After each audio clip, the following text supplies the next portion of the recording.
Her phone pinged at a grave with her name. The notification bloomed on her screen the moment her shoes left the gravel and slid onto the soft path between moss-dark stones. A small bell chime, bright as glass. A banner at the top. "You have arrived, Edeni Hale." The words sat there as calmly as a weather app, as if the city had decided to label her the way it labels a bridge or a square. The place was Bonaventure Cemetery in Savannah, Georgia. Spanish moss hung in long, steady sentences from the live oaks. The river kept its secrets behind the bluff and breathed like a sleeping room. It was late afternoon on a Sunday in early November, the air cool enough to make her wish for sleeves and warm enough to forgive her for forgetting them. Before we begin, tell me, where are you listening from and what time is it there? Her name was Edeni Hale, 28. She worked in visitor services at a small maritime museum upriver, the kind of job that made her memorize the angles of ships and the dates when storms came ashore. She liked fonts and quiet, and the sound salt makes drying on stone. She was visiting Bonaventure because her friend Anson had flown in from Minneapolis for a long weekend, and the two of them liked places that let you feel your breath in your mouth. The year was 2021. Phones knew where you were within decent intimacy. Some headstones wore small plaques with codes that asked to be scanned and promised a story. They had parked on Bonaventure Road under an oak that had learned to be older than most houses. The sky was simple, a clean coin of light. The volunteer at the office had given them a paper map and a soft-voiced list of locations worth the walk if you wanted your day to hold. Look for the little angels facing east. Find the section where the camellias keep blooming against instruction. There's a family plot that feels like a room you shouldn't step into without knocking.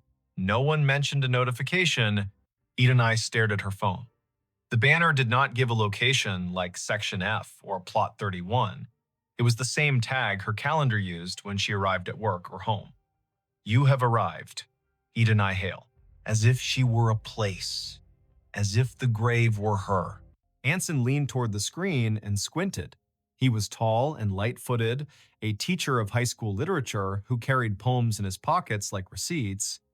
He read the banner and then her face and made a small arranging motion with his hands, the way he does when he wants to place humor where fright is trying to sit.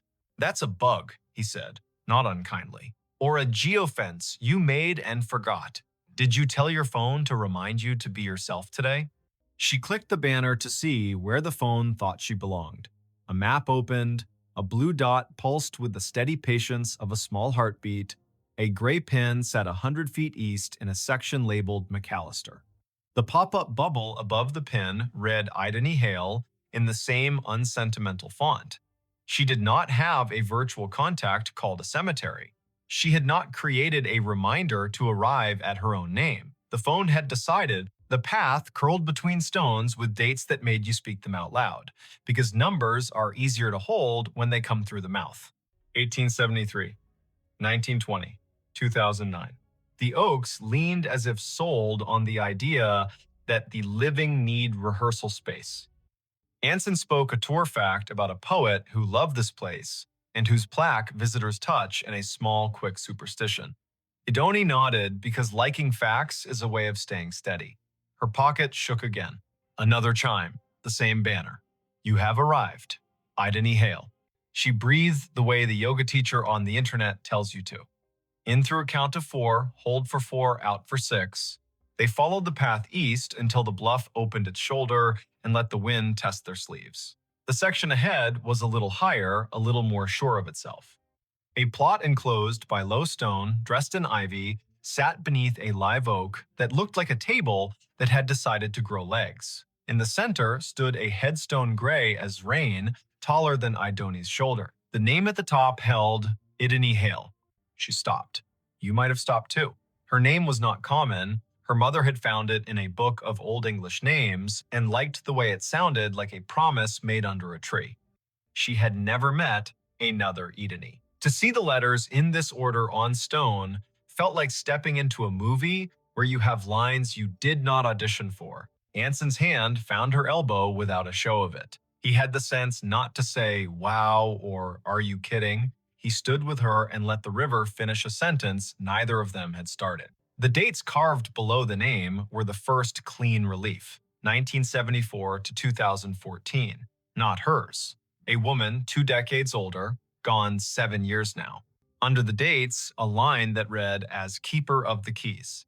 The stone carried a small oval of glazed photo, a face with hair tucked back, eyes steady, a glint of a keyring at the edge of the frame. The oval was rubbed to a shine from fingers, the way love polishes small things while refusing to say it is love. On the right-hand corner of the stone, someone had bolted one of the new plaques with its little square of patterns. Scan to learn more.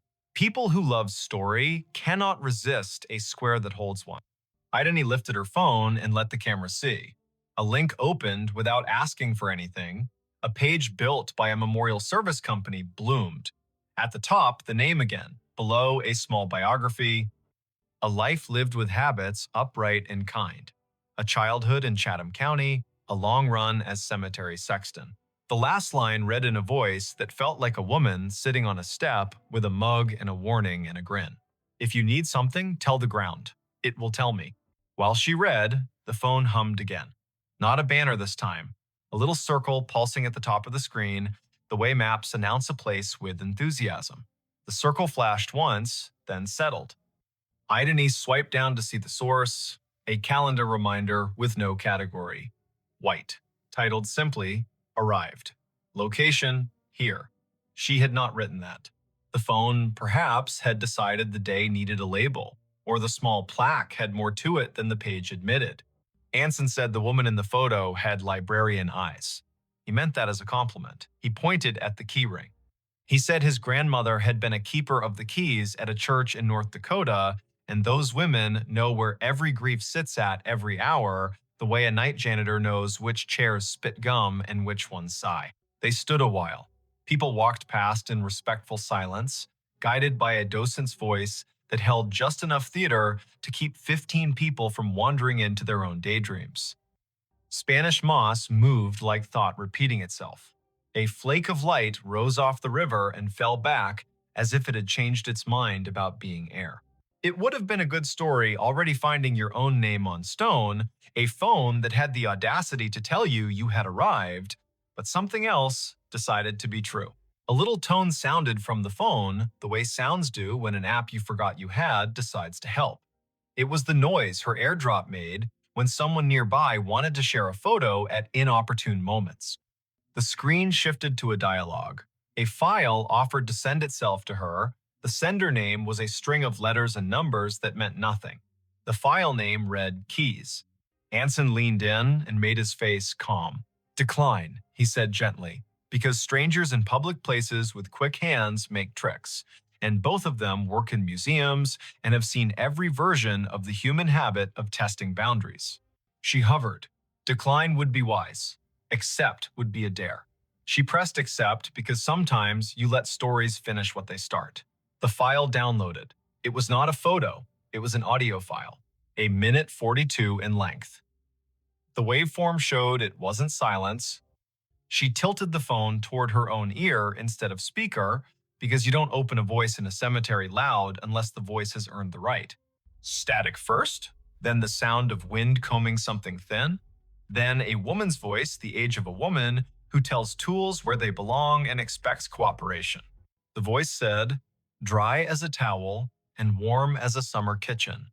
If you are standing over me, child, and your name is mine, you can help me keep my promises.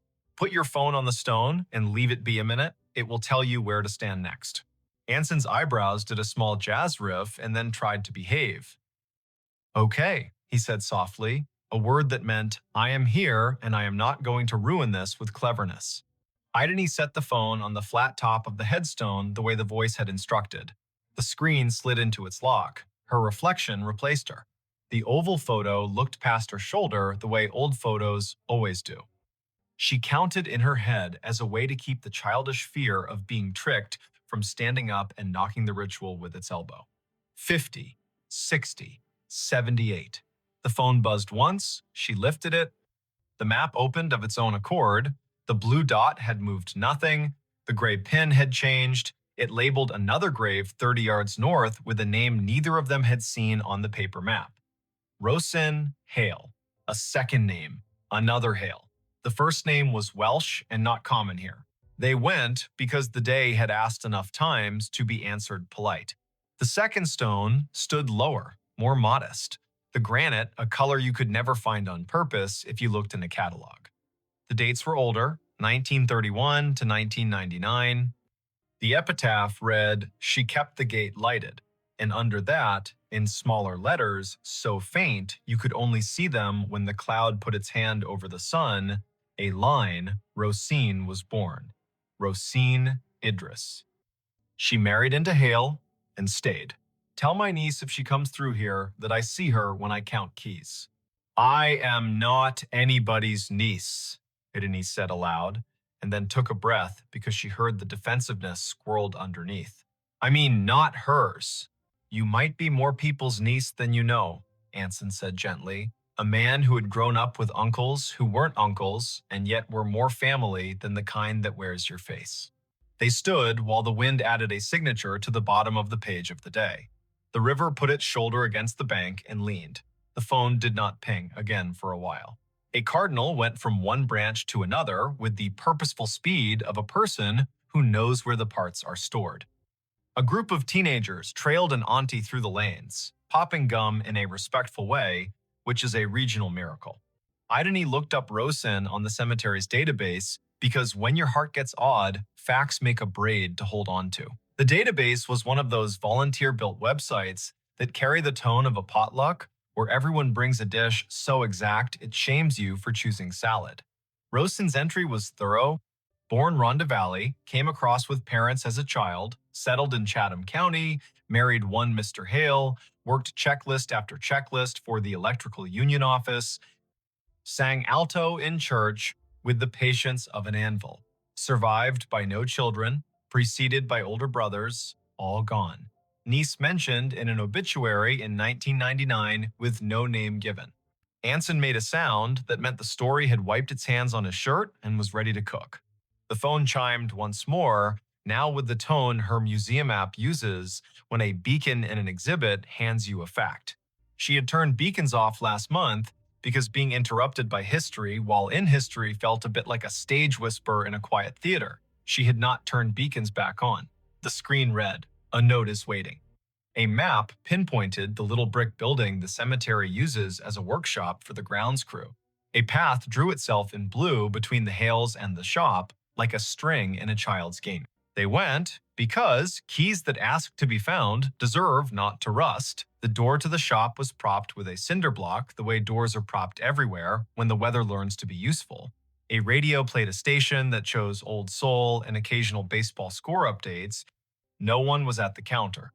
A bell stood there anyway, the kind that rings a sound like a glass penny. Anson rang it because he likes participating in obvious rituals. A man in his 50s with a badge that read August came in from the back, wiping his hands on a rag that had earned its keep. "You folks need a map," he asked, then took a longer look at their faces and revised. "Or a minute." "We were by the Hale Stones," Idani said, and watched the way a man looks when a rhyme finds his ear and tells him it cares. August nodded. "Course you were," he said. "I keep an envelope for that family. Been waiting on who it's waiting on."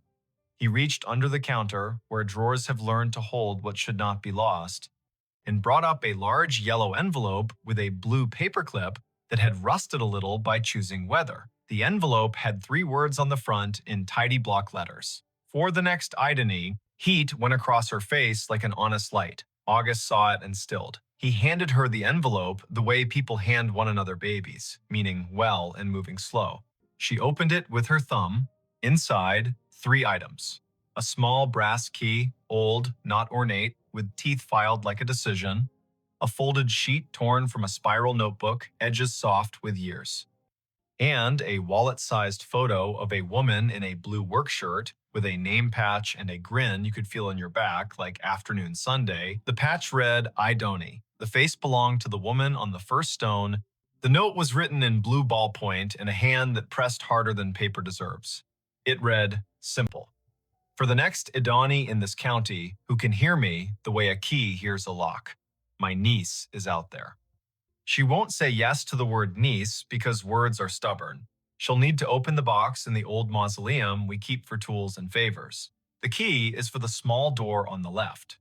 Lift on the latch while you turn. The box has what belongs to her and me and her grandmother. If she is standing at my stone with a phone, she will know that I know. Don't bring a crowd. Bring one friend who reads instructions with his eyes. Leave the key when you are done. We can count without hands here. I'm not someone's niece, she said again, and heard how the sentence grew less certain with practice. Her mother's family tree began and ended in a different state. A line of women who told polite lies to spare one another the sharp edges and did their grief in broom closets. Her father had not survived long enough to name distant relations. He had left behind a bent screwdriver and a smell that her body still could find when a day asked. Anson's hand found the counter in a quick pat, like checking for keys as you leave the house. You don't have to be a niece to be the person meant to do a thing, he said. But also you might, and it might not matter how that happened.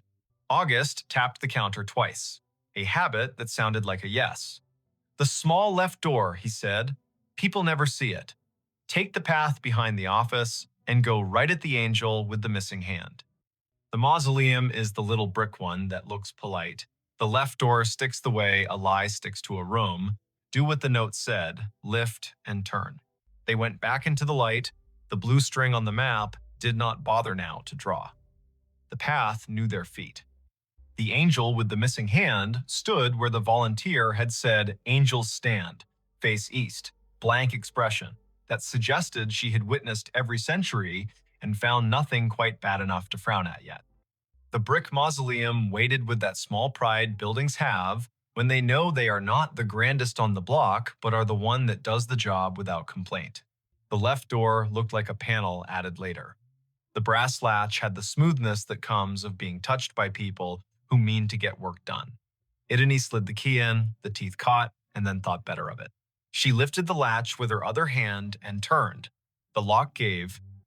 The door opened 6 inches and stopped, ticked by a wooden wedge that had been insinuated at the bottom by someone who had not wanted the door opened by accident or habit. Anson reached down and pulled the wedge free. It had a date burned into it with a soldering iron. 2014. The year on the first stone. Inside was a closet of sorts, pegboards and hooks, a rake missing its second tooth, a coil of twine that had memorized its circle and would not learn a new trick, and on a shelf at eye level, a tin bread box with a domed lid, painted a green faded to the color of river glass. No lock. Written in the same blue hand on a piece of tape was a word. Hail. She lifted the lid like a person lifts lids on boxes that might contain bees or inheritance. Inside, arranged with the blunt care of someone who never made a mess unless a branch fell where it shouldn't, sat 3 items. A narrow ledger with a black cloth spine, a key fob with 3 small brass tags stamped with numbers, and a folded paper bag, the kind grocery stores use for baking flour, rolled tight and rubber banded with an elasticity that made its own sound. She opened the ledger first because pages are her map. Names, rows of them, dates, locations in the cemetery with check marks where gates had failed and been repaired. Next to some entries, a small star. Those starred names also appeared on the little brass tags. Numbers, not random, not plot numbers, locker numbers. The cemetery kept a bank of lockers for the grounds crew in a shed she had not thought needed one. Her phone chimed in her pocket, a small suggestion from the maps. Direction nudged, left, then right. Then, would you like to add this location to favorites? She ignored the phone. The ledger asked for attention. On the inside back cover of the ledger, a note in different handwriting. Spare for Rosen's niece if she finds it. Locker 12 holds what isn't in the ground. If days are bad, tell the river. The river tells me. The tags on the key fob read 10, 12, 14. She ran her finger over 12 the way a person does over a scar. She felt nothing supernatural. She felt focus. Anson took the bag at her nod and unwound the rubber band. Inside lay 2 objects wrapped in butcher paper. He unrolled the first. A locket. Gold. Thin as luck. with a hairline crack, shaped like lightning, if lightning were careful. Inside, a photograph so tiny it could be breathed away if you weren't paying mind. A baby in a christening gown that had borrowed lace from a curtain, the face pinched in the way newborn faces pinch. On the back, in pencil that had migrated into the paper like a crop planting itself, a name, Rosin Idris Hale. A line below it, for my niece to hold if she comes to hear me. He unrolled the second, a county map from 1968, creased, the paper's fiber gone feathery at the folds. A road circled in blue pencil, a margin note. That old step bridge out by the waterworks. We left something in the middle beam in 74. If you can't find it, it means we didn't need it. If you can, well, you'll know. We are not going to a step bridge at dusk, Anson said, a man who loved old maps and also loved not getting in the paper under the wrong kind of headline. We are going to find Locker 12 while the Museum of the Dead is still on our side. They found the shed. August had seen their faces through the glass and met them halfway with the keys because some stories ask for a witness who knows better than to narrate. He led them to a wall of small metal lockers, each door painted the dull red of a barn that had not given up but had learned to pace itself. He unlocked 12 and stepped back. Inside lay a small stack of shallow boxes, each labeled with a date. The top was the 1, 2014. Under that, 2008. Under that, 1999. Anson lifted the top box and set it on a workbench. He opened it with care. Inside, wrapped in tissue that had become more suggestion than paper, sat a handful of objects that people keep for reasons the living should not pretend to understand quickly. A church key. A photo of 3 women, arms crossed, outside a union hall, one of them with a name patch that read R. Hale, a Polaroid of a red step bridge with water under it purling toward a bend. A handwritten note folded small. The note read, "For the niece who knows the word niece because keys hum when they find their door. You were not an accident. We kept count. We named you all the ways we could. Our names were soft and stubborn. Take what you want, leave the ledger so the ground does not have to work alone." She sat because standing felt rude. She is a woman whose mother did not tell stories with this kind of curve. She gathered the truth like thread. Her mother had been born in this county and left when she was 19, a bus to another state, a man met in a grocery line, a child years later when the idea of staying had become heavy. She did not talk about siblings, claimed not to remember cousins, flinched when the phrase back home came up.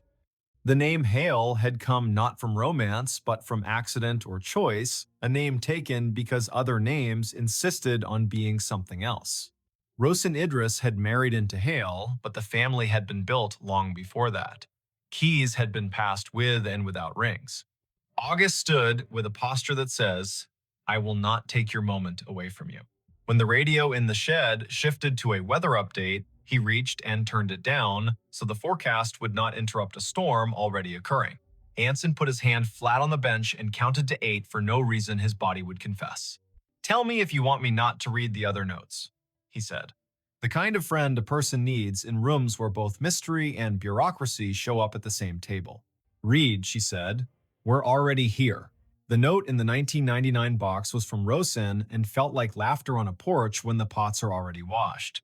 "The house we put ourselves in is not one the county believes holds blood," she wrote. "But it holds me. And it holds the keys. If you need a name, the river has one. If you need a door, the shed does." In the box from 2008, a different hand, shakier, it read, "I kept the lights in the gate, all through the storms. I think sometimes we are simply the people who keep lights. If you are mine, you will know when to turn one on." In the box from 2014 was a letter from the sexton whose face smiled off the oval on the stone. She wrote like a woman who had lived by the kind of lists that get family through winter. "I have no children of my own except the Gates," she wrote, "but I have a niece whether the paper says it or not. I kept her not by being in the room, but by owning my stubbornness. If she stands over me with a phone and hears me, she will take what she needs and leave what she should, and I will go on counting with my hands in dirt like I like to do." They left the boxes as they'd found them, shifted nothing but air.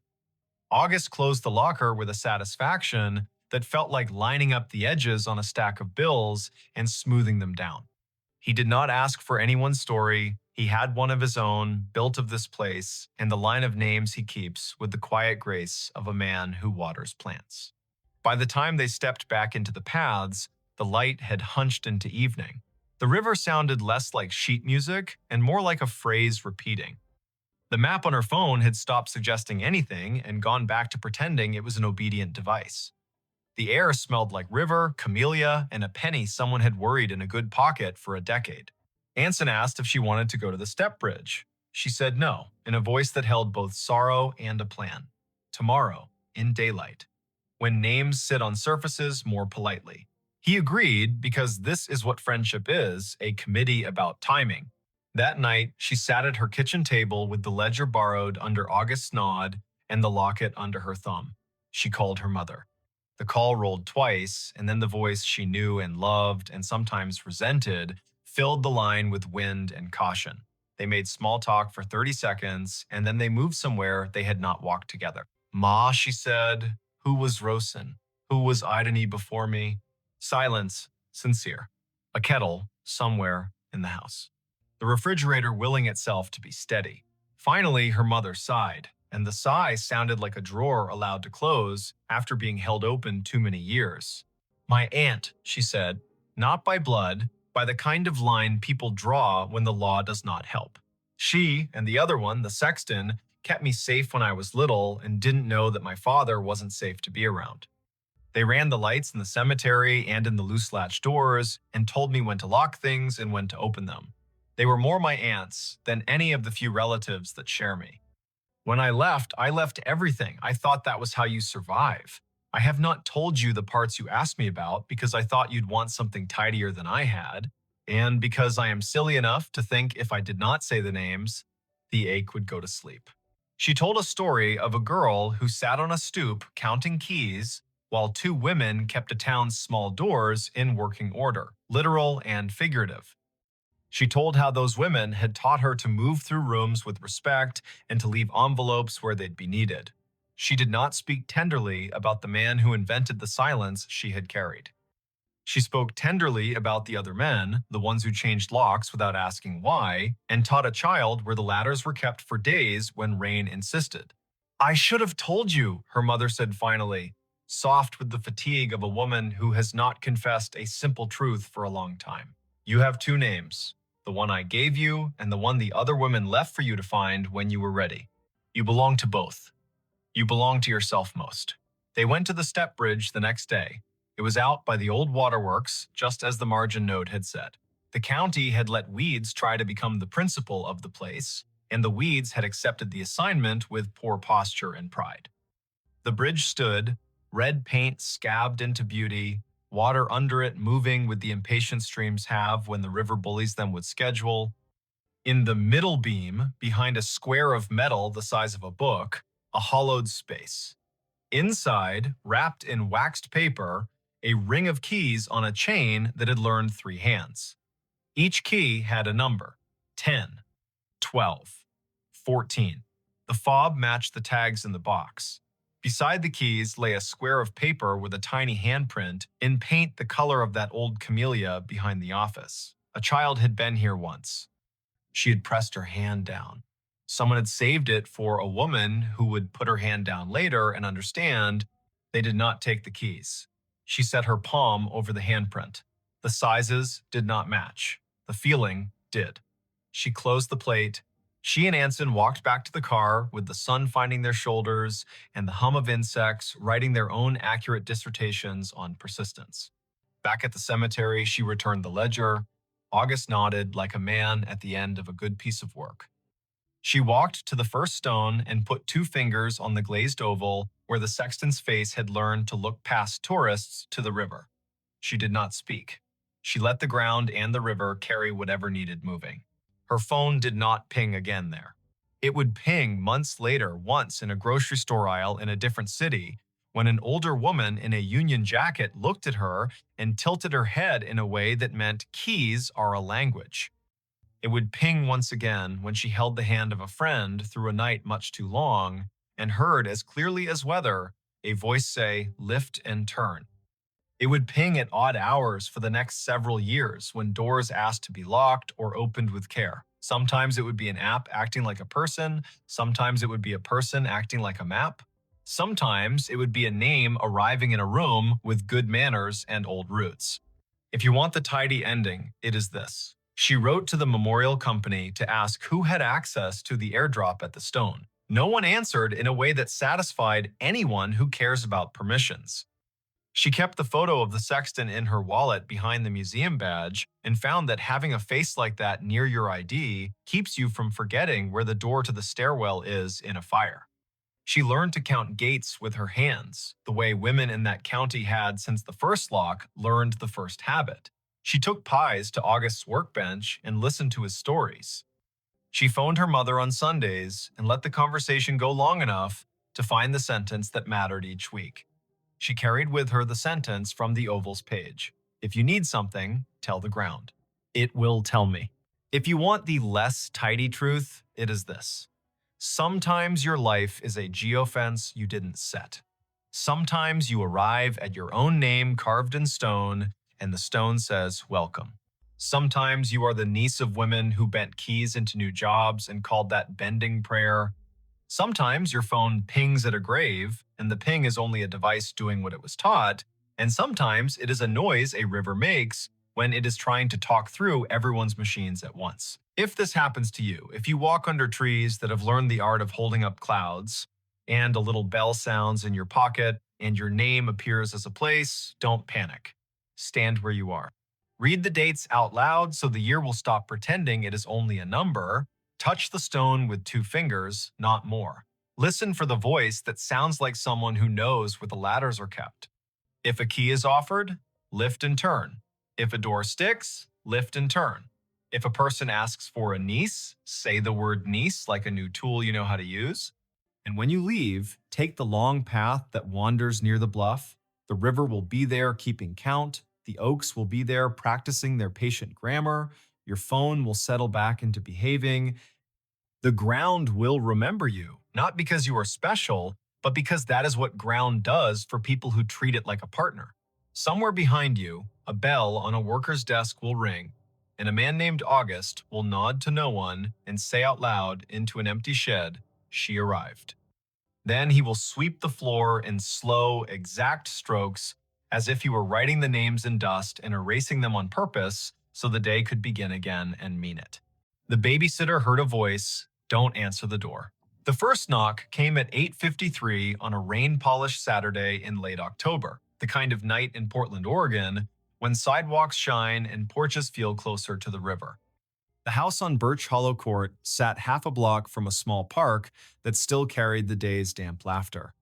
Inside, the dishwasher murmured, and a kettle tried to be brave. The babysitter stood in the kitchen doorway, one hand on the frame, listening because something in the sound at the front of the house asked to be listened to. The knock was polite, then it wasn't. "Before we begin, tell me, where are you listening from and what time is it there?" Her name was Isla Marin, 19. Art student, commuter, weeknight sitter for families who liked the way she paid attention. She had a way of noticing and then not needing to say what she had noticed. 2 children slept upstairs in rooms that smelled like clean cotton and a little of crayons. Oren, 5, a collector of sticks, and Juniper, 3, a thumbsucker who dreamed with her hands still resting on the bed rail as if the world might roll. Their parents, Elowin and Cormac Pike, had left at 7:15 for a long-promised dinner with friends on the east side. The year was 2016, when doorbells had learned to film you and phones hummed even when you wished them quiet. Isla had arrived early because she liked the first hour best when the house met you and you met it. The Pike's place had bones from the 1930s and confidence from a do-it-yourself remodel. A deep porch with a swing, pine floors that told the truth when the humidity rose, a narrow staircase that gave out a soft warning at the 3rd tread. The front door had a knob smooth with history and a deadbolt that made a good, finished sound. Someone had left a bowl of apples on the kitchen island and a note in Elowen's looping hand. Help yourself to anything except the chocolate chips. The note had a smile drawn like a quick breeze. There was also a line at the bottom that felt like it had been added while standing up. If someone knocks and we're not back yet, don't answer. That line had made Isola breathe out through her nose, amused. Then the weather settled in, and the streetlight outside made the rain look like it had purpose, and she read the line again without amusement and put it into the pocket in her mind where she kept instructions that were probably not overcautious. The first knock came, then the doorbell. The chime had been replaced during the remodel and sounded like an idea of a doorbell rather than a doorbell itself. 3 notes, the middle one shy. Isola glanced at the hallway. The front camera should have sent her phone a picture, but her phone sat face down on the counter as an experiment in being a better person. She lifted it. No alert. No snapshot of a porch visitor wet with evening. She opened the app anyway. The screen showed a frozen image from 2 hours ago when the delivery driver in a yellow slicker had left a cardboard box and made a joke to the camera about swimming away. She touched the screen to wake it. It refused.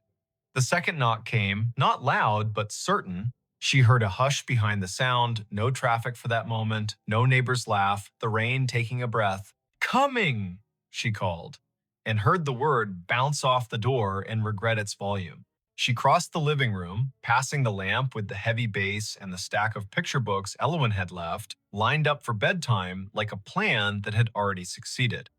She stopped 3 steps from the door, where you can still see the whole threshold and also the 3 framed photos on the wall to the right.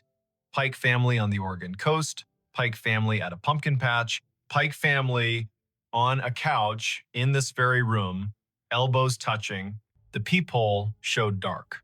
Not the dark of a coat, too close. The dark of rain pressuring the lens. She tilted her head to the side window, the one with the glass etched in a pattern of leaves. A shape stood on the porch, too close to see contours. Tall enough to be adult. Still, she thought of families who send a neighbor to drop off a sweater, of packages misdelivered, of jokes. She reached up, fingers on the deadbolt, and then the voice came from the stairwell behind her, even and close, a whisper and not a whisper, a way of speaking that used the room more than it used the air. Don't answer the door. Isola stopped moving. The words had come from the landing, or the old heating vent in the hall, or the part of a house where stair and wall meet and decide to be patient. She turned her head, slow, like a deer deciding whether the sound belongs to a creek or to a person who has forgotten how feet work. No one stood there.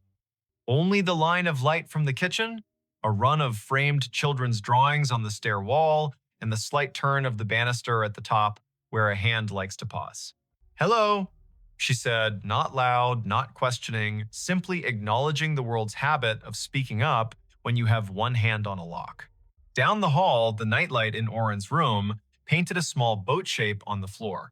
She took her hand off the deadbolt. On the porch, the shape shifted its weight. The doorbell chimed again, 3 notes, the middle one shy. Isola's phone remained stubbornly uninterested. She felt her scalp fizz, as if the body were sprinkling sugar there. She stepped back 1 foot, then another, until the space between her and the door felt like a sentence with the right number of commas. She set the phone on the entry table and kept her eyes on the door. The shape did not knock again. Can I help you? She called, calm. The owners aren't home. The shape made no answer. The rain decided to be louder for a few seconds, then took its apology and softened. A car passed at the end of the block, and its tires whispered on wet asphalt, then left them again. The shape did not say, leave this, or I'm lost, or wrong address. It did not step down the stairs or shift toward the window to try a too close look. It stood. The voice from the stairs came again, almost the same, the almost important. Don't answer ISO. No one called her ISO except 2 people who were not in this house. Not even Elowen, who preferred full names like a teacher who still missed a chalkboard. The nickname arrived and held. The quiet around it learned how to be heavier.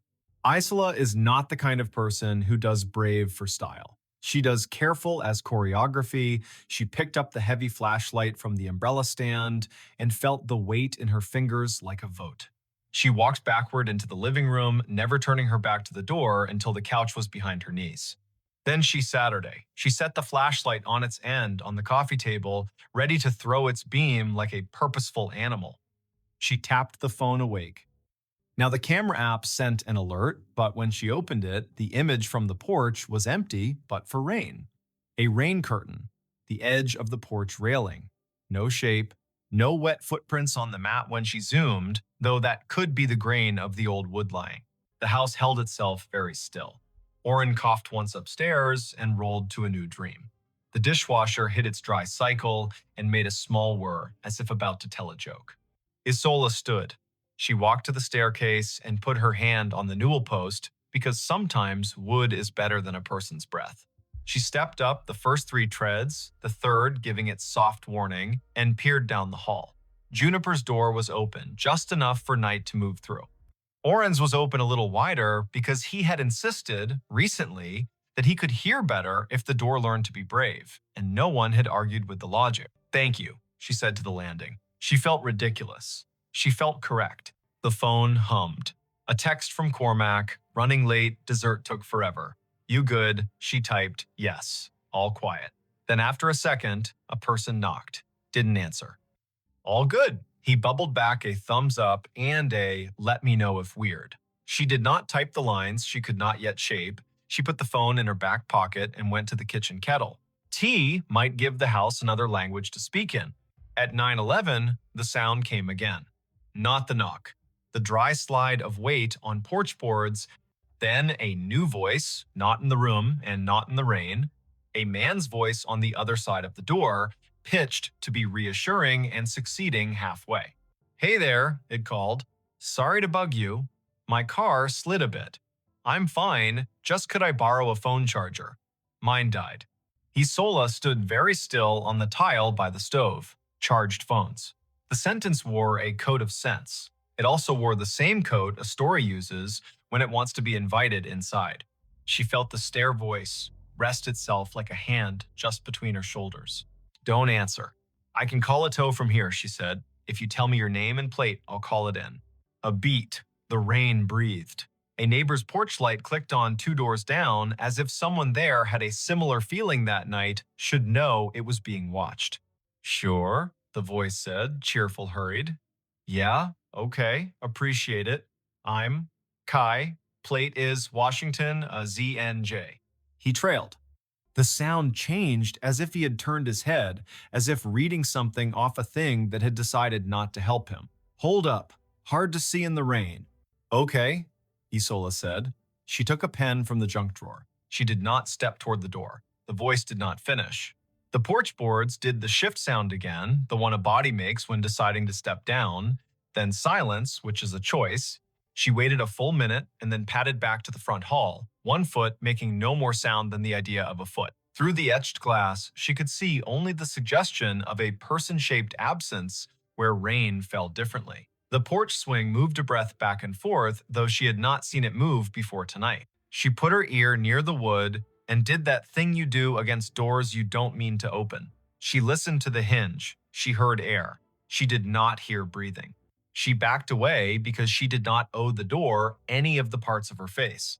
At 9:27, the voice from the stairs came a third time, and now it had a softness that made her throat ache. "Don't answer the door, Isola." "Okay," she said, and laughed once, not unkind. "Okay." She called the non-emergency line. The operator's voice was brisk, then kinder when she heard the children's ages. They sent a patrol car to cruise Birch Hollow Court. The officer rolled slow under the maples, touched 2 fingers to his brim up toward the windows like old practice, then slid away toward the park. He called to tell her he'd found no car in distress, no one walking in rain. She thanked him the way a person thanks another for being willing to be seen doing their job. At 10:09, something touched the back door. Not a knock, the whisper sound of a finger on glass. Isola turned off the kitchen light and let the room become a place where her eyes could do their best work. She stood behind the island and let one breath out, as if teaching her ribs a rule. The finger on glass again. Scrape, gentle. A child in some houses might do that, playing ambush. But the child would laugh or give himself away with breath fogging the pain in a haunted oval. The voice in the hall didn't speak. It didn't need to. Isola aimed the flashlight at the floorboards and thumbed it on. The beam carved a clean white lane across the tile and into the mudroom, up onto the window, where a skin of condensation wavered on the glass like a thought. No face waited beyond it, only the moon in its nearly new mood, and the reflection of her own shoulder shaping into something braver than she felt. The scrape came again. The flashlight beam caught the faintest arc at the level of a hand. She walked a half step closer and saw what had made it. On the outside of the glass, pressed lightly against the pane as if placed, and then hesitated and then not taken away, was a leaf. A maple leaf quilted with rain, stem hanging like a punctuation mark. It trembled and dragged and lifted free. That was all. By 10:45, the children were deep in the kind of sleep that makes a house feel like it has set down a heavy bag. Isola sat in the living room and read 3 pages of a book without hearing a word, then closed it and looked at the door again and felt foolish again for looking at a door. She texted Elowen, "No rush, all fine." Their reply came in a minute.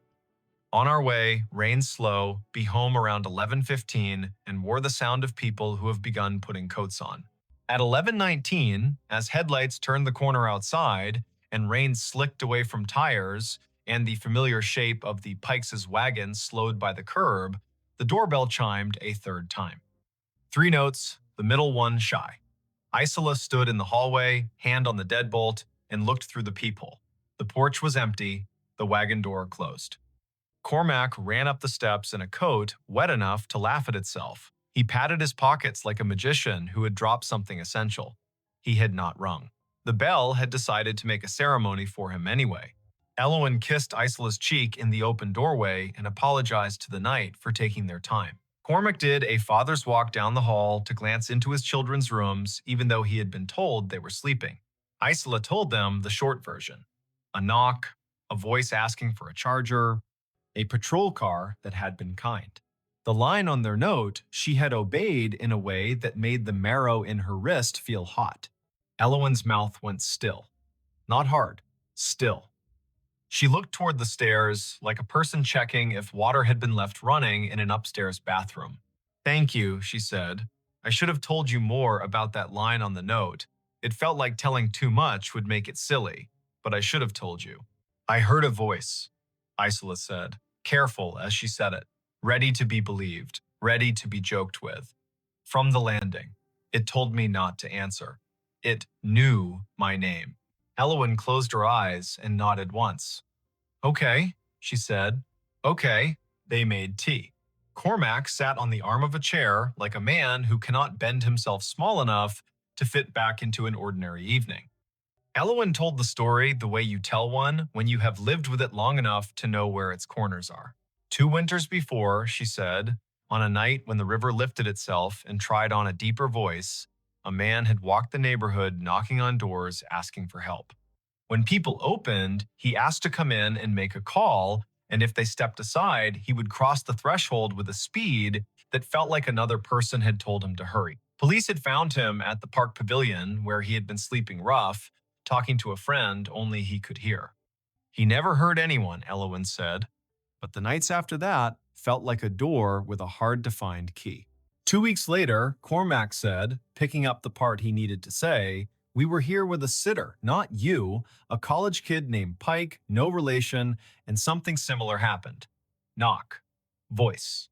He started toward the door, and Juniper, who was barely 2, sat up and said clear as a broadcast, "Don't answer, Daddy." She was barely speaking in sentences. She said it right. My mother's voice used to say it to me when I would go to the door for anybody. Something about the way Junie said it. It sounded like my mother and not like my daughter, and also like my daughter anyway. I didn't open the door. We watched through the side glass. There was nobody there. The bell chimed again. "And then," Elowen added, "last spring, when we were packing for a visit to my sister's, the doorbell chimed at 2:17 in the morning. Twice. Cormac checked. No one. Junie sat up and said it again. "Don't answer the door." We changed the batteries in the chime, we changed the camera, we got smarter about being dumb. But the voice, it comes when it needs to. And she sleeps through it now. We hear it and we listen to it, and then we don't tell anyone because the world doesn't know what to do with a family in a sentence. They laugh softly, a release. The kettle sighed. Rain found a new tempo along the gutters. Isola told them about the man who had used the name Kai and about the way the shape had filled the porch and then been only Rain when she asked questions. She said the nickname the voice had used for her and watched Elowen's face widen in a slow astonishment that contained no fear. It knows, Elowen said. It knows who it needs to keep. They did not turn the story into an advertisement for another religion. They put the house back in order. Isola took the extra bills Cormac offered only after he insisted 3 times. She put on her jacket, damp from fear she didn't call fear, and stepped out onto the porch with them. The porch looked like any porch. The swing creaked because swings are built to do that, at least a little. The streetlight watched their car for a second, then got bored. Elowen reached for Isola's hand and squeezed, once, like a benediction you don't have to keep. On the drive home, the wipers kept time for a song Isola wouldn't have recognized if it had been played for her on a better night. She went under the overpass, where a man with a shopping cart had built a small palace of pallets and hope. She went by the open all-night grocery, where the cashier sells soup to people whose apartments never learned to hold heat. She went by a block of houses where the windows showed families still awake and not sorry. At a red light, she lowered her window and let the rain reach all the way in and touch her cheek, and then she rolled it back up and laughed, because the world had not insisted on being only one thing. The voice didn't follow her. It stayed with the house that needed it. Weeks went by without another knock at an odd hour. Leaves went to ground, and then to bags, and then to wherever leaves go when they've done their first job. On a Thursday in early December, Isola sat for another family across town and saw, on the neighborhood chat, a thread begin. Did anyone hear a bell twice last night around 2? The comments were predictable, then less so. A woman 4 streets over wrote that her grandmother used to leave a ribbon on the inside doorknob to remind herself not to open for kindness in the exact hour when kindness is most dangerous. A man who taught band at the high school wrote that he lived alone and still heard a voice sometimes when he put his hand on the deadbolt, and it always sounded like a person who had spent the afternoon organizing drawers and would simply not have the mess of a poor decision. Near midnight, her phone hummed. A text from Elowen, a photo of Juniper asleep on the couch under a quilt, toes poking out like arguments. Under it, a simple line. When she was half asleep tonight, she said, "Tell ISO thanks. The thanks is from me too." That winter, the door stayed a door. Spring arrived with a rhythm it was proud of. The voice came twice, each time for Isola, once at the Pike House, and once oddly in a different house where the rule felt the same though the picture frames were new. Don't answer. Each time she didn't. Each time the world failed to end. Each time she thought of how many doors in this country stand between people who need help and people who will offer it, and people who mean harm and the harm they intend. She learned something small and, to her, permanent. Safety and kindness are not enemies. They are a ladder. You step to the next rung when it will hold, not before. In late summer, after her semester ended and before the new one began, she took a train to see family in Eastern Washington. In the dining car, a man waved her to the empty seat across from him, the way travelers do when their stories want company, and she accepted. He was older, but not old, wore a ball cap with the logo torn off, and had one of those faces that make you feel remembered. He asked what she did. She said art and children and listening. He nodded as if that were a single profession. He told her he had been a night manager at a motel once, decades back, and how sometimes the night tells you who to open the door for and who to speak to through glass, and how your body knows if you let it be the first expert. He said his mother's voice still visited clear, not spooky, not the kind of thing you put in a movie, and told him the one sentence that she had left him as a tool: don't answer the door, not because you aren't good, because you are. She returned to Portland with a sketchbook full of stairways and kettles and porch swings. She babysat for the Pikes the first Friday of October, a night with dry leaves, and a moon that put on a mustache of cloud and then laughed at itself. The bedtimes went easy. The dishwasher hummed.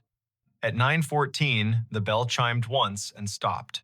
She walked to the door and put her hand on the newel post and waited. The voice did not come this time. The house trusted her to have learned. She didn't answer. Later, when Elowen got home and leaned against the door while she took her boots off and said, "I love my boots and I love taking them off," Isola told her about the single chime. Elowen laughed softly and asked if she wanted pie, and they ate pie in the kitchen with their spoons, making small civilized noises, and the night minding its business. If you want a moral, there isn't one sharp and neat enough to slice bread. There is a sentence that belongs to a particular house on Birch Hollow Court, and maybe to your house too if you need it. Don't answer the door. It doesn't mean never. It doesn't mean be a city made of fear. It means listen for the moment your body tells you the story the night is trying to sell, then say no with enough steadiness that the night has to take its pitch elsewhere. If you are ever in a quiet house with children sleeping like small planets upstairs, and the door learns a new trick with its hinge at a time of night when even helpful people forget how to stand, and you hear a voice that knows your name and the shape of your life, let it be a chain on the inside, not a chain on the world. Make tea. Call for help you trust. Stay in the room with the light. Thank the air when it warns you, even if the thanks feels ridiculous in your mouth. Names will still be names in the morning, doors will still be doors. And you will have kept the lesson the old houses know. Sometimes the kindest act is to hold still while the night tries your latch and finds it true. The babysitter's last text. Who's upstairs? The text came at 9:58 on a wet Friday in early November, the screen lighting the dim kitchen of a craftsman house on Maple Ridge Avenue in the town of Larkspur, Pennsylvania. The babysitter had written only 3 words, spaced as if she had to force her thumbs to move. Who's upstairs? Before we begin, tell me where are you listening from, and what time is it there? Her name was Ione Kestrel, a college sophomore who took evening jobs to pay for studio art supplies and a public transit pass to the city. She was a quiet soul with a quick wit, the kind of person who noticed the way rain made halos around streetlights and the way children's laughter changed when they grew tired. 2 kids slept under that roof that night, a 6-year-old boy named Briar and his 3-year-old sister named Lark. Their parents, Rowan and Maeve Harrow, had left at 7:15 for an anniversary dinner at a restaurant by the river. The year, if you need to understand the way phones hummed and doorbell cameras watched, was 2019. The house at 42 Maple Ridge was one of those old American stories, built in wood and memory, a deep porch with a swing that complained just enough to be charming, oak floors that spoke out loud when the humidity changed, crown molding thick as a picture frame. At the back, a narrow staircase rose from the mudroom to a short landing, and then up again into the second floor where the bedrooms sat in a row like well-behaved children. At the top of the main stairs, there was a crawlspace door that had once led to a linen closet and now led to a barely insulated wedge of attic, hot in summer and sharp with cold in winter, the kind of door that makes a welcome thud when it closes and an unwelcome thud when it doesn't. Before the Harrows left, they did all the small, loving rituals. Maeve set out a plate of sliced apples, a bowl of popcorn, and a note that read, "Help yourself to anything except the scotch." Rowan pointed to the thermostat and said the heat pumps kick on if the temperature dips. Fancy house, but the bones are stubborn. He smiled at Ione in the doorway, hair damp from the drizzle, denim jacket dotted with rain. Text us if the storm knocks the power out. Text us if the kids wake and ask for the song about the lighthouse. Text us even if you think it'll make us look overprotective. It won't. At 7:30, the children were bathed, pajamaed, and nestled into beds that smelled faintly of line-dried sheets. Ione read the lighthouse song twice, and the little girl fell asleep with a hand on the brother's shoulder, a tether strong enough to hold a moon in place. At 8, the dishwasher hummed its modest lullaby. At 8:20, the rain came harder, dropping like a handful of pebbles thrown by a polite intruder. At 8:42, the doorbell camera pinged, announcing a raccoon with ambitions. Ione's phone ticked with messages from a group chat, small bursts of jokes and memes. She answered 2 and then set the phone face down. because she had promised herself she would be the kind of sitter who watched and listened. She put a kettle on. She chose a mug with a hairline crack because hairline cracks reminded her of river maps. She stood at the back window and watched the alley, where a single streetlight blew a cone of yellow onto the wet blacktop like a candle someone had forgotten to snuff. At 9:21, a floorboard spoke upstairs. It was not the sound of a child rolling over and not the polite pop of wood releasing humidity. It was a stepped-on sound, slow and weight-bearing, forward and then a tiny, deliberate back. Ione took one breath, then another. The kettle clicked off. The house returned to its normal choir. She checked the baby monitor screen. Two small forms slept. The greenish night vision painting dreams onto their faces. She told herself she knew old houses. She told herself wind can make timber say things it doesn't mean. At 9:36, the sound came again, above the kitchen this time, in the hallway between the children's rooms. One step and another. A long pause. Then the faintest scrape, as if someone had scuffed a shoe and then, embarrassed by the sound, tried to rub it out with the sole. The kind of scrape that turns the air thin. Ione lifted the house phone from its cradle because old houses carry old phones like relics. No dial tone because this was 2019 and the landline was a costume. She put it back and picked up her cell. No missed call, no alert from the doorbell camera. She opened the parent's contact, hovered, did not press. First, she would look, she would be careful. She would not give Rowan and Maeve a reason to race home on wet roads unless there was a reason. She climbed the back stairs because they felt less like a stage. Each step was shallow and careful. The rain softened to a hiss. Her breath became a guest she had to host with manners. At the landing, the air grew cooler. She could see down the short hall into the little boy's room, the lighthouse nightlight casting a steerable arc of white. She could see the girl's room door nearly closed, just enough to make a crescent, the way some children like it. She could also see the crawlspace door at the top of the main stairs. It was closed, latch turned. That mattered more than it should have. She waited. Sometimes the house wants to know if you have patience. Sometimes it will reward you with silence. Sometimes it will not. There was a third sound, not a footfall this time, but a breath. Not hers. Not a child's soft, open-mouth exhale, but the kind of breath that pauses at the end like it is tasting the air. It came from the darkness beyond the crawlspace door, except the door was shut. Ione felt the tiny hairs along her forearms confess themselves to fear. She stepped into the boy's room. He slept with his mouth open just a little, lower lip shiny. Good. She stepped to the girl's room. Little Lark had turned onto her stomach, stuffed rabbit tucked under her chin. Good. When Ione moved back into the hall, her eyes caught something at the far end where the light thinned. A strand of damp hair lay across the floorboards, faint as a pencil mark, a single narrow ribbon that did not belong to either child. It glistened. She knelt without thinking and picked it up. Cold. Clean. Long enough to belong to someone grown. She stood up too quickly and steadied herself with a hand on the wall.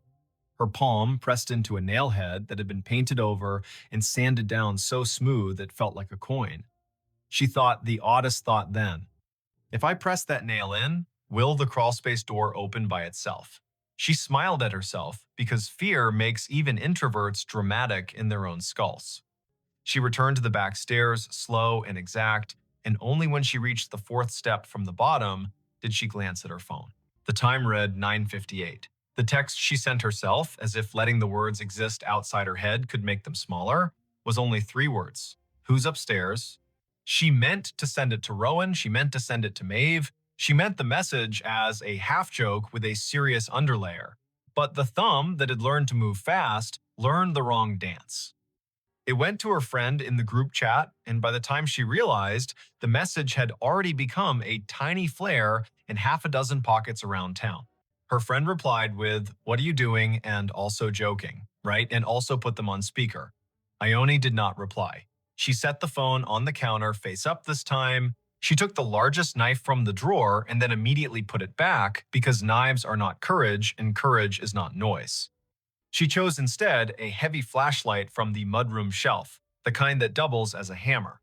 She clicked it on. The beam carved a clean white tunnel along the baseboards. She moved to the bottom of the main staircase now, because if fear wants you to circle, wisdom wants you to cross. The newel post was worn as a handshake, family photographs climbed the wall. A wedding photograph near the bottom showed Rowan in a blue suit and Maeve in a dress with sleeves that looked like light. Higher up, a picture of Briar in a lion costume, nap-flattened mane, grinning with the sincerity only a 6-year-old can manage. Above that, near the top, a framed landscape. The glass reflected the flashlight beam like a lid. Halfway up, she paused. There was that breath again.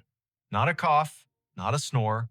A breath like someone who had been holding still too long and had to remind their body to keep doing the automatic things. The sound came from beyond the last step, in the shadow to the left, where the crawlspace door Saturday. It was closed, latch turned. She aimed the beam at the brass. The metal showed a fog that had not been there a minute ago, condensation, from a mouth that had exhaled near it. She kept her own mouth shut because you cannot take breath back once it is out. The latch moved. It moved too gently to be gravity. It made the tiniest metal-on-metal sigh. Then it stilled, as if the person behind the door had realized they had announced themselves and decided to pretend nothing had happened at all. Ione's voice, when it came, was not loud. It was firm in the way a music teacher's voice is firm when she asks a child to stop tapping the desk with a pencil. I'm a babysitter. The police are on their way. If you are a neighbor who has made a mistake, this is your chance to leave without me seeing your face. If you are not a neighbor, this is your chance to decide to be one. Nothing moved, but the house did a small thing then. It clicked.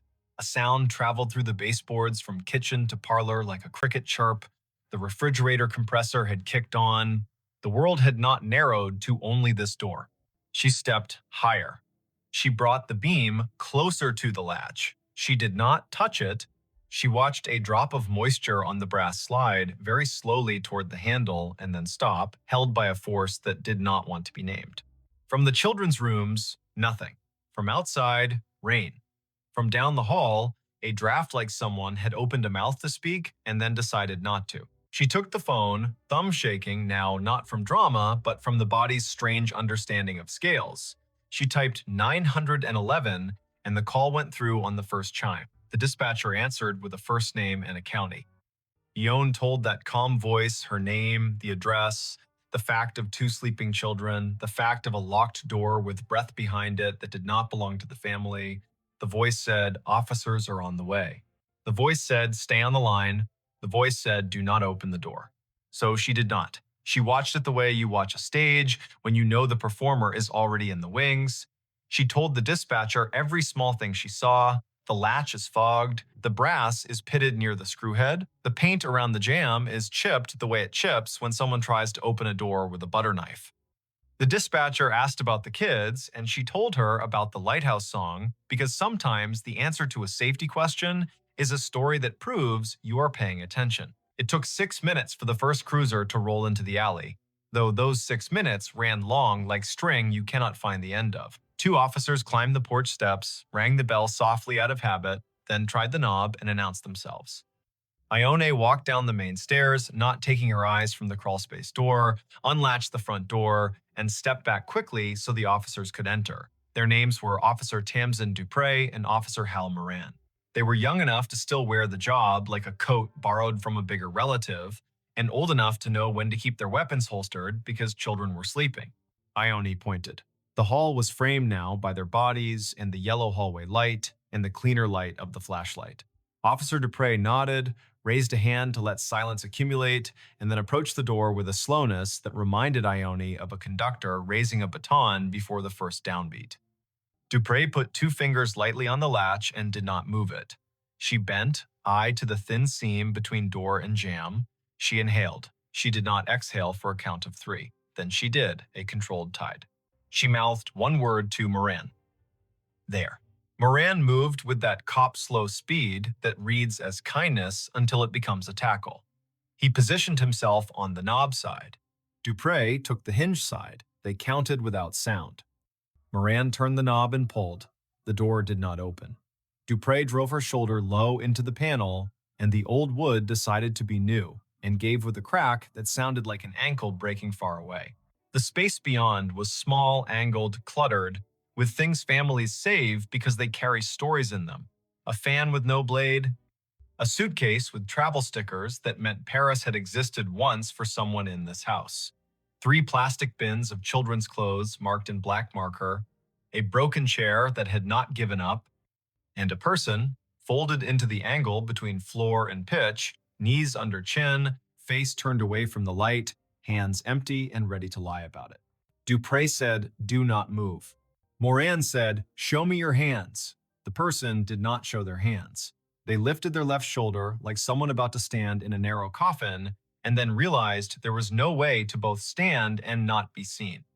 They kept their face turned. A smell came from the small hot space that was not attic smell. It was sweat and wool and rain and a cologne Ione could not name but would recognize for years in crowds and feel a short-lived lightning in her spine. The person finally shifted enough for the light to catch their cheekbone.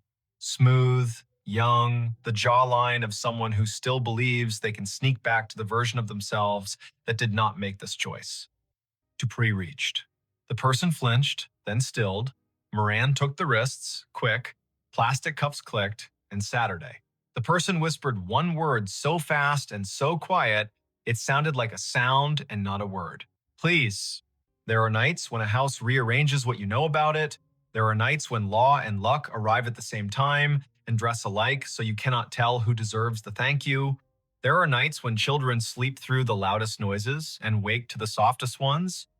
Breyer woke when Officer Dupre gently asked Ione if the boy had a favorite song she could sing while they stepped this stranger past his doorway and into a world that would be, for the stranger, smaller and heavier. Ione sang the lighthouse song, the boy rolled over, the girl sniffed twice and then reclaimed her rabbit. The name given at the kitchen table later, with the cuffs off and the hands folded around a paper cup of tap water, was Corin Vale. He was 22, a barback at a music venue downtown, a part-time mover for a storage company on the edge of town, a person whose landlord had changed the lock that very afternoon because rent was late again, and who had wandered past the Harrow's house just after 9, watching rain stencil shadows on the porch. He said the front porch light was off, that the back alley light was the kind that made him nervous because it buzzed. He said he had once done a job in this very house, moving boxes after Maeve's mother passed, that he knew the crawlspace door did not always latch if you pushed too hard. He said all this in a way that sounded like memorized lines. Officer Moran left for a minute and returned with a small bag-tagged chain of custody. Inside, a multi-tool with a narrow flathead blade that would fit under a painted jam and lever it without much damage, a pair of cheap cotton gloves, damp, a folded postcard someone had intended to mail, featuring a lighthouse on the coast of Maine and a note written in pencil that read, "We are well, love you, see you in December." The postcard had not been addressed yet. Corin looked at the lighthouse as if it had insulted him. "Why?" Officer Dupre asked. "Are you in a crawl space with a multi-tool?" Corin said he wanted to get out of the rain. He said he saw the back door wasn't fully latched.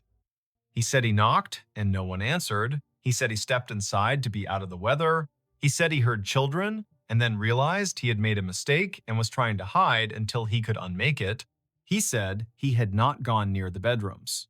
He said he had not taken anything. He said most lies are just a breath away from the truth if you hold the breath long enough. The doorbell camera proved he had never rung. The back door, which Ione had locked after the raccoon, had not been forced, which meant the multi-tool had met the strike plate and learned a new way to talk. The thin condensation on the latch proved his face had been inches from the brass, as if he were listening through metal to weigh his chances. The damp hair on the hallway floor did not match Ione or the children. It matched Corin. The officers did not say poetry out loud, but sometimes evidence makes a poem whether or not you want it. Rowan and Maeve arrived at 10:28, wind-blown and wet, faces open with fear, and then with the specific relief parents make when they count the number of children and find the number unchanged. Maeve thanked Ione, then thanked Officer Dupre, then thanked the kettle for existing because it gave her hands something to do. Rowan walked to the base of the main stairs and looked up at the crawlspace door and put his hand on the newel post like a man greeting an old friend and apologized under his breath to the house for not knowing it needed him tonight. The rain slowed, the streetlight outside defined every leaf as if auditioning them for a brighter job. Corin Vale sat at the kitchen table and looked smaller and then larger and then smaller again, the way a person does when they realize they have chosen a story they cannot revise. He asked for a lawyer then, as was his right, and the night shifted into a new shape with paperwork and phone calls and the sound of zippers on evidence bags. Later, after the officers had gone and the house had been put back in order with all the rituals humans use to convince themselves the world is knowable, Rowan stood on the porch and stared at the street. A car hissed by, tires whispering on wet asphalt. Somewhere, a train declared itself. He turned when Ione stepped onto the porch with 2 mugs of chamomile tea and the brittle, beautiful calm people make after the danger has taken its hands off their shoulders. He said thank you a dozen ways that did not use the word thank. She said, of course a dozen ways. That meant I am shaking on the inside, but I am still here. Maeve joined them, the porch light warming the edges of her hair, and the 3 of them stood in a small triangle like a warning sign no one else would read. When Maeve spoke, her voice had a new floor under it. We will change the locks. We will reinforce that door. We will move the postcard basket. We will install a sensor that turns on a light at the slightest motion. We will do the things that let us sleep. Ione nodded and did not say that sleep would come with its own sounds now. The sound of a breath behind a door. The sound of a latch fogging. The sound of a floorboard speaking the truth. There is a detail the police report will not mention because police reports must make simple lines out of crooked nights. At 9:59, after sending the text to the wrong chat and before calling emergency services, Ione leaned her forehead against the cool plaster of the stairwell for the space of 1 heartbeat. She whispered something that was not quite a prayer and not quite a promise. Okay, if someone is up there, I will not be the person who opens the door and invites them in. I will be the person who names the danger out loud. Sometimes that is the whole difference. Not bravery that charges, but the steadiness that refuses to be tricked into being polite to danger. The next morning, the November sky tried on a bland blue and liked it. The town of Larkspur went back to the work of a Saturday. Kids in hoodies kicked at leaf piles. The bakery line wrapped twice around the counter. A woman in a gray coat standing by the river thought the water sounded like someone ripping silk very slowly and wondered who she would tell that to. Ione slept past noon and woke to a peanut butter text from Maeve, which read in that shaky grammar of gratitude, "Come by for dinner anytime. And also, I found your denim jacket on the porch swing. And also, there will be pie tonight if you want pie." She smiled and answered with too many thank yous and 1 yes to pie. She showered longer than she needed to, stood still in the water in a way that made time into a warm curtain, then dressed in gently clean clothes that smelled like detergent and a future. When she stepped outside, the air had that crisp edge. That means the first hard frost has already visited and left behind a postcard of itself on every windshield. Maple Ridge Avenue looked like an old movie taught to speak color. She walked past houses that had their curtains open a little wider than usual, past neighbors who held eye contact just a second longer, the way people do when the story has almost become a myth and they want to remind themselves it is still shaped like a person. On the Harrow's porch, there were new screws in the latch. The crawlspace door upstairs had a length of wood screwed diagonally across it like a stern eyebrow. A small motion sensor had been installed in the hall. It blinked a polite green and then went to sleep. The kids were in socks, sliding across the floor, laughing the laugh that children make the morning after a storm when the yard is new again. Rowan handed Ione a slice of apple pie on a paper plate and said again what he had said the night before, but with the daylight, making his voice warmer. You kept your head, you called, you stayed steady. That is the whole job sometimes. We will tell people that part when we tell them the story. Not who he was, not what he said, not the smell. We will tell them you named the danger and didn't let it decide your speed. The town told the story in its own ways. The newspaper, which had been saved from extinction by a stubborn editor named Lita Quinn, wrote a piece with the careful headline, "Babysitter's Quick Thinking Leads to Arrest in Overnight Burglary Attempt." The group chat learned, gently from Ione herself, that sometimes jokes congeal into myths, and myths can be mean. At the music venue, a bartender wiped the length of the bar 3 times, then once more, then stopped. At the storage company, a supervisor stared at a stack of moving blankets and tried to add up what the numbers meant about people. There is not a moral here, sharp and so clean it can cut bread. There is not an ending where everyone claps and the house resumes being only a house.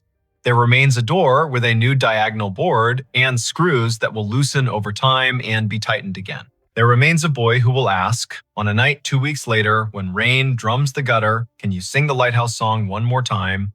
And a girl who will say, "Not the part where the foghorn sounds, that part sounds like a giant in the crawl space."